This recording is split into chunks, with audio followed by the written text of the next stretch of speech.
Welcome to the Bike Life Podcast by Warmshowers Foundation, where we will be sharing knowledge, experience, tools, and stories of touring cyclists and hosts from around the world. I'm Tara Lee, the woman behind the scenes at Warmshowers Foundation, the leading platform for cyclists looking for hosts and to connect with a passionate international community. Find out more by visiting us at Warmshowers.org. Now, on to the show. Today is indeed a special day because we have Glen and Pam with us. And they've been married for 40 years, and they actually got married in Tucson after a cross-country bike trip. They're here to tell us all the ways in which touring has become a part of their life in many different facets. And they'll share with us today how you can do the same. And Glen and Pam, I'm so excited to have you. Thank you for joining us. Oh, nice to be here. Thank you for having us. I would love to hear, first of all, how did you two meet? We met in college. We both went to school in Western Massachusetts. And we met in college. And we both had a lot of the same interests. We both had a bicycle. Neither one of us had a car. We used to ride all over the place. And yeah. And in fact, growing up when I grew up in New Jersey, I rode everywhere on my bike. Mm. So you were both already bike enthusiasts when you met? Yes. Yes. Although I had never done anything long distance. And it was that time when Bicentennial was just starting to become very well known. So I was hearing all these rumors about people taking these long bike trips. So slowly but surely, my trips started getting longer and longer. So had you done a bike tour before, Pam, before you and Glen did your first one together? I had not done any really long tours, no. I mean, when I first got to know Pam, she was planning a cross-country bike tour with a group called the Solar Rollers. The Solar Rollers. I love it. I love it. And that was an anti-nuke group. I was at University of Massachusetts, and it was the late 70s. And we were the Solar Rollers. It was about 40 of us. We rode our bikes from Massachusetts to Rocky Flats, Colorado. Oh, wow. So that was my first really long trip.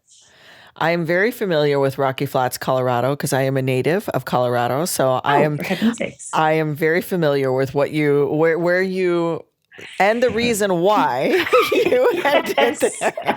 And that's a conversation for another day entirely. Exactly. But activism, right? This was an activism tour.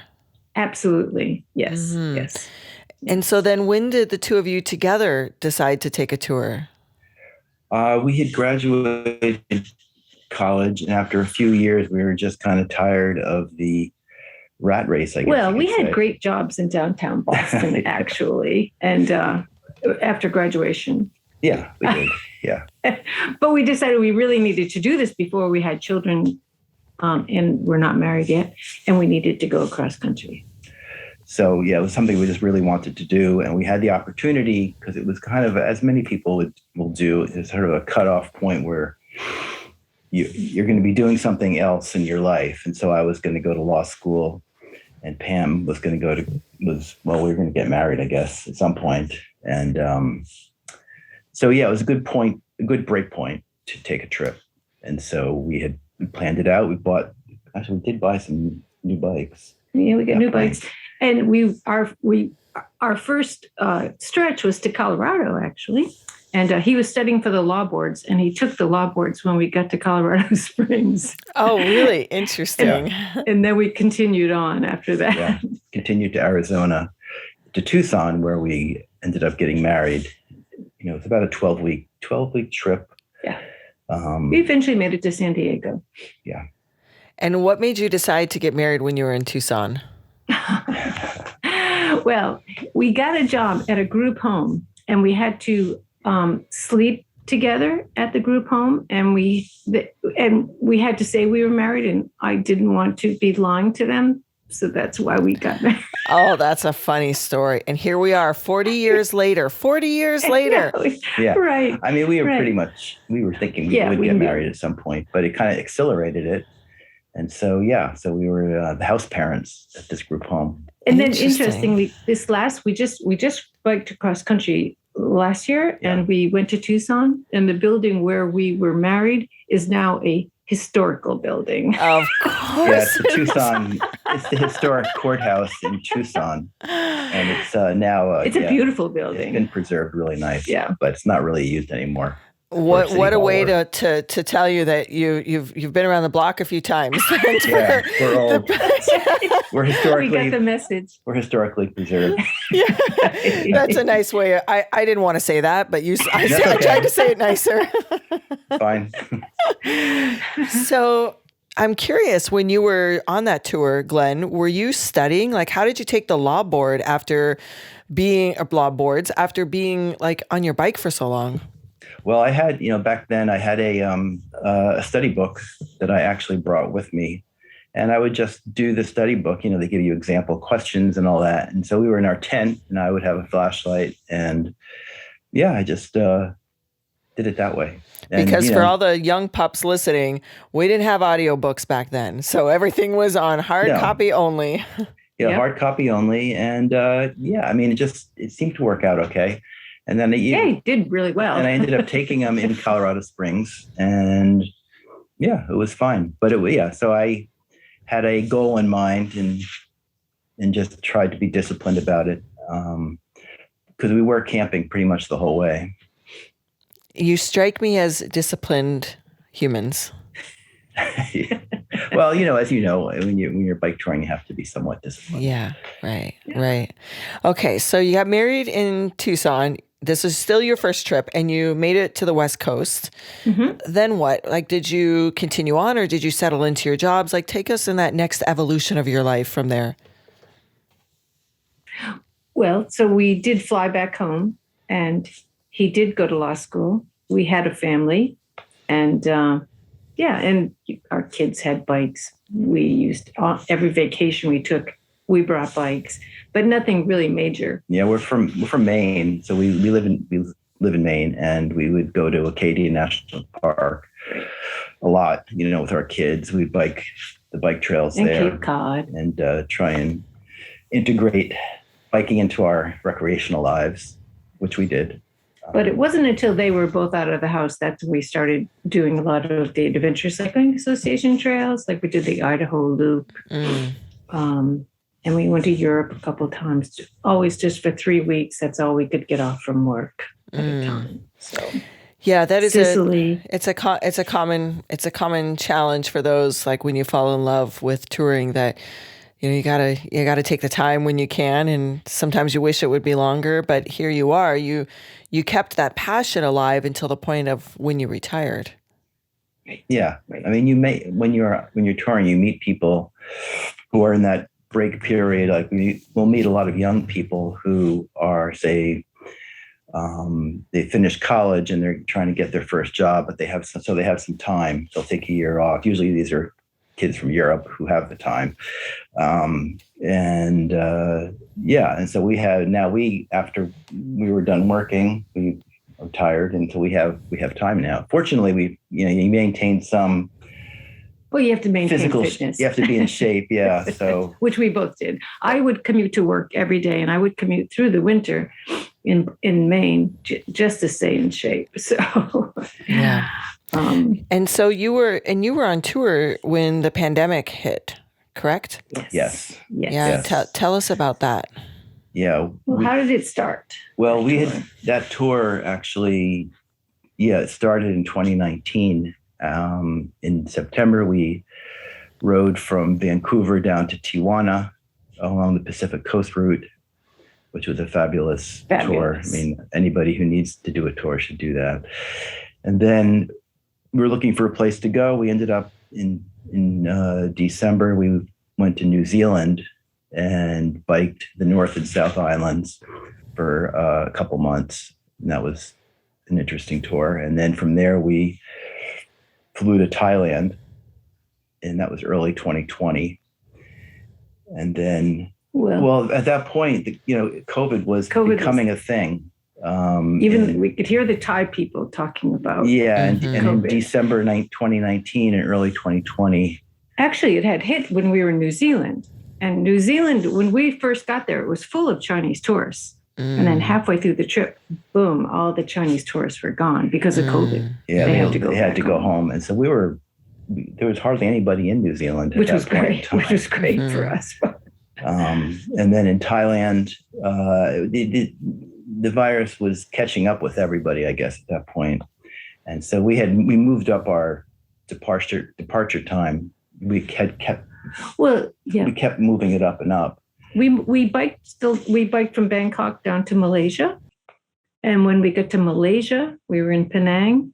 And then all of a sudden, boom, that's when everybody remembers the streets of New York were empty. Yeah, the Malaysian government. Was like, you're leaving in 3 days. You're out of this hotel. Yeah, we had to leave on 3 days' notice. They shut the hotel down. And so we had to get our bike boxes together. We had to find a bike box for our bikes. And we just kind of got out of. We were in a hotel room. We had, we got everything together. They were actually pretty good. They got us a van, got our bike boxes in a van. They took us to the airport. And there were pretty much only foreigners there. They weren't really allowing many. They weren't allowing any really domestic travel at that point, but they were allowing people to get out of the country. So we flew down from Penang to Kuala Lumpur with our bikes. And at that point, there were no flights out of Kuala Lumpur for a few days. We had to sit in a hotel at the airport, and they weren't letting anybody out. And so we had to stay at the airport for 3 days and eventually got out. And get home. Yeah. That must have been an interesting experience. And yet here we are, right? Several years later, after everything kind of turned upside down, and we have this momentum back. And, thank you for sharing that. I know that there are a lot of people that are curious as to what happened to people on tour when the pandemic hit. So thank you for sharing that. Sure. So you came back, and what have you done since then? Well, we did stay home that year because it just didn't seem like nobody should, you needed to stay home for that first year. And then after things started calming down, we planned another tour, which was, we pretty much took the southern route, the adventure cycling. So, well, not really. We went across country again and ended up in San Francisco. And then we biked down to, through Baja to Cabo San Lucas. Nice. Yeah, our trip was DC out to San Diego. Yeah, DC to San Diego. DC to San Diego, and we tried to follow as much as we could our prior trip of 40 years ago, trying to go back to some places, especially in the Southwest, where we did when we went back to Tucson, through New Mexico and back to Tucson. And that was very interesting. As I said, that's where we saw that the building where we were married is now preserved. He also had his bike stolen in Tucson. Yeah, that was a big deal. I was getting my bike stolen in Tucson. Wow. With some of the gear, but we got a new bike. So that was pretty intense. Yeah. But, so I got a new bike, and we loved Baja. And then went to Baja. Loved Mexico. Spent about 2 months in Mexico, biking the length of Baja, which was that was really amazing. So speaking of your bike getting stolen, let me stop you there. I want to ask you, and I'm going to start with you, Glen, and then I'll come to you, Pam. But Glen, what have you found in your years of touring or even doing shorter trips? What is one of the greatest challenges you've had? Challenges in terms of anything that felt really difficult that you actually were able to overcome. Let's see, big challenge. I don't know. It hasn't been that, the challenge of, I guess just, the day-to-day aspect of touring when you're on tour, just keeping going and, not stopping. Just keep going. Not throwing in the towel, not stopping, like just trusting that, one day at a time, right? One pedal movement at a time. Yeah, I mean that's what when people say, how do you do it? Like how do you keep going like that? And that's what I say is one pedal at a time, and you just take it. I mean, we don't go particularly fast, but we want to get to where we're going, and so Yeah, I don't know. Well, I always say like the first 2 hours of every day is just wonderful. You wake up, you're rested, get on your bike, you bike for, then after about 3 hours and then 4 hours and 5 hours. I'd say that's the hardest thing is it's hard, Yeah. It can be hard. I would say, in terms of specifics in Baja, we had some points where it was just the weather was just, we were in some semi-dangerous situations just because the weather had changed so quickly, and it was so windy and so desolate. And we had to find shelter very quickly in a couple of places. And that was pretty intense. We hadn't, we didn't experience that so much in the US, but in Baja we did. So let's go to the reverse. Let's go to the reverse side. And let's like each of you one at a time. What are your most favorite experiences that you've had? Well, just generally, but I'm just always, in my whole life, I've always just been so curious about the world. I mean, I want to understand people, and I always want to see what's around the corner. And I just feel like the world is a safe place once you get out there. And you're at these places where you never thought you'd ever be there. You just find out that it's, people are so kind. And we've just met so many amazing people. It's just what keeps us going. And how about you, Glenn? Yeah, I would say especially discovering different kinds of new cultures, places that we haven't been before, and just really trying to understand where people are coming from. I really enjoyed going to Thailand in particular and Malaysia. Those places were just very, very different than anything I had experienced. Right. Baja. We did the US because we wanted to kind of sort of try and recreate a little bit about what we had done before. But I really enjoyed mostly going to different countries. Yeah. Do your grown children ever tour with you? No. Do they? I'm sure they tell all their friends, our parents do some wild, adventurous stuff. They're going to go tour and go to this place. I'm sure to them you are an inspiration. They do like that we're doing this. They definitely support us. Yeah, they support us, but they don't. But they have no interest. Yeah, not yet. I always have some optimism. We have some hope. Hope that do you have any grandchildren yet? No. So maybe one day it'll be a grandbaby. Yeah, it could be. And so, if I understand correctly, you also you travel with something very interesting. Our musical instruments. Yes, tell us more. Well, I travel with a fiddle. Yeah, and I have a mandolin. And we've been playing for quite a while. Actually, we're not very good, but having an instrument is really a fantastic thing to do. I mean, if you can do it, because it gives you something to do at the end of the day. Also, just in terms of it keeps your mind really active after you've been pedaling. Say, you had a very monotonous day on the road or whatever. You get to the camp and pull out the mandolin and pull out the fiddle, and you play. And they're special instruments. They're traveling instruments. My fiddle is super lightweight, and he has a very super lightweight mandolin. Yeah, it's a good mandolin, but it's light and fits well in the back of on my rack. Yeah. Did you ever stop and play for someone else, like along the way? Just a little tiny bit. Just a little bit, kind of self-conscious. Yeah, we're not really buskers. We're not that good. Yeah. So, and now with online like lessons or whatever, I have online classes that I take, and it's great. Yeah, it's really that's wonderful, and I like that a lot. It is good. Music is good for the soul. It really just is good for the soul. So, okay, so tell us what's next.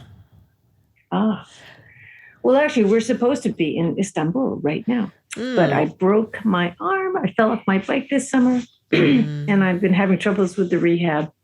But we are headed to Mexico, and then where are we going? We're going to Central America. We're going to bike from Merida in the Yucatan down to Panama. And then we're going to fly from Panama to the West Coast. And then we're going to bike across country again, starting in Oregon. Oh, coming the opposite way. Yeah. Okay. We want to do the northern tier. Yeah. We've rented our house out for a year. So that's helping to fund our trip, actually. And so, yeah, we have a year. We can't go back home. So this is like, we have to keep biking here. That's it. But Pam did break out. her arm just a mile from our house, actually. It was after we got back from our trip to Mexico, to Baja. And then actually after Baja, then we went from Florida. We flew to Florida and biked up the East Coast of the U.S. to Maine. We biked home. Biked home. And then after we got home, she fell on a trail near our house and broke her arm. So after all that, after like an 8,000 mile trip of, we came back in one piece. And, but yeah, so that's been tough. But so we've been staying with friends since then. Yes, because you don't have your house. No, we do have our bikes. You do have your bikes. That's good. And I wish you lots of recovery, Pam. I know injuries can take a while and takes you away from your passion. And, there's always a reason, right? There's always a reason, a little delay. Exactly. Yeah. Exactly. Especially as you get older. You just have to, that's what I keep saying. You do this, we're going to do this as long as we can. Yeah. So far, we don't see an end in sight, but, you just have to. I view it as, I always have I view it as kind of, we have a window of opportunity here to do these things. Mm-hmm. And because of the age, the window does slowly close over time. Mm-hmm. And we're trying to just keep that window open as long as possible. Because I have a lot of places I still want to go. Yes. Istanbul, is that going to stay on the list? Absolutely. We have good friends in Amsterdam that we met. They were biking in New Zealand. And so we've become very good friends. And so we're going to stay with them and we will stay with them. And then we'll bike from Amsterdam to Istanbul. I love it. Istanbul is quite an amazing place. I've been there. I will definitely go back. Mm-hmm.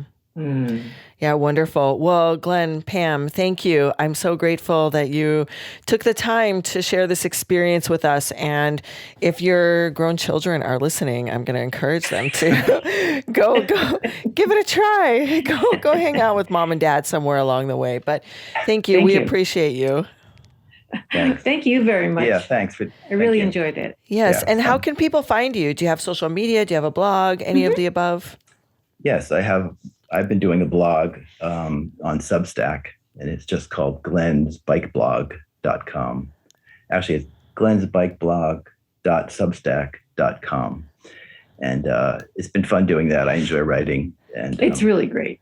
Yeah. It's really good. And we have an Instagram page called Pam and Glen Bicycle Journey. Yeah. Great. We'll put the link to both of those in the show notes so people can find you and follow along. Of course. Thanks. All right. Thank you. And for everyone listening, don't forget to give us a rating and review on whatever platform you have caught this. And if you are watching us on YouTube, hello, make sure you give us a thumbs up and subscribe. And we will be back. Thank you for joining us. And we hope you enjoyed the show as much as we enjoyed making it. Wherever you are listening, please leave us a rating and a review as it helps us reach more cyclists and hosts around the world.